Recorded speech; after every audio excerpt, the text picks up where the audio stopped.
रूस की private army Wagner का रूस के खिलाफ विद्रोह। रूस ने जिससे मिलकर यूक्रेन युद्ध किया उसी ने विद्रोह कर दिया।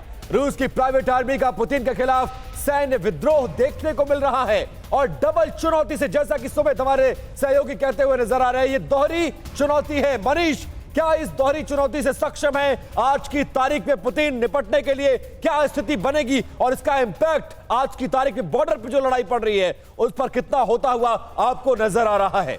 बिल्कुल, देखिए, खास करके टाइमिंग देखिए तो बेहद महत्वपूर्ण है। एक ऐसे वक्त में जब रूस यूक्रेन के खिलाफ काउंटर ऑफेंसिव को बहुत हद तक जीत चुका है, एक ऐसे वक्त में जब जो सीमा पर लड़ाई है उसमें शोइगु को पहली बार बड़ी सफलता हासिल हुई है। मुझे लगता है कि प्रिगोजिन को यह लगा, देखिए इसमें कोई दो राय नहीं कि बाखमुत और सोलेदार में अगर वैगनर ने जीत हासिल की है तो इस वक्त रूसी सेना ने बगैर वैगनर के मदद के काउंटर ऑफेंसिव में जीत हासिल की थी। नहीं थकावट, नहीं हेयर फॉल, त्वचा उजली चमकदार, एसिडिटी, पिंपल, सिर दर्द पे है तनविषता असरदार, तनविषता टैबलेट्स।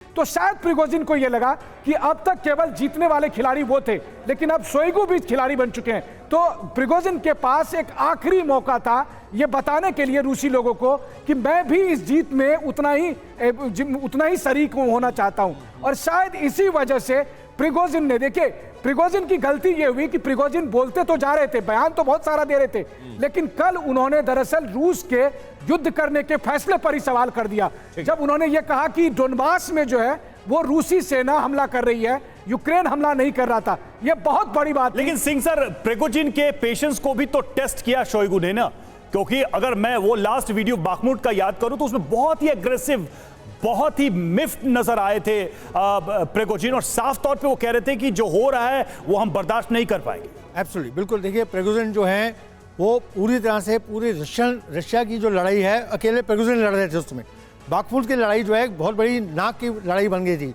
जो पूरे वेस्टर्न कंट्री ने अपना पूरा जोर लगा दिया था यूक्रेन को सपोर्ट करने में, और इधर से रशिया अपनी पूरी पावर लगा रहा था। अब वो लड़ाई जो है इज्जत की लड़ाई बन गई थी। उस लड़ाई को अगर जीतने का श्रेय है तो प्रिगोजिन को है, लेकिन श्रेय दिया नहीं गया ना, ऑफिशियली श्रेय दिया नहीं गया।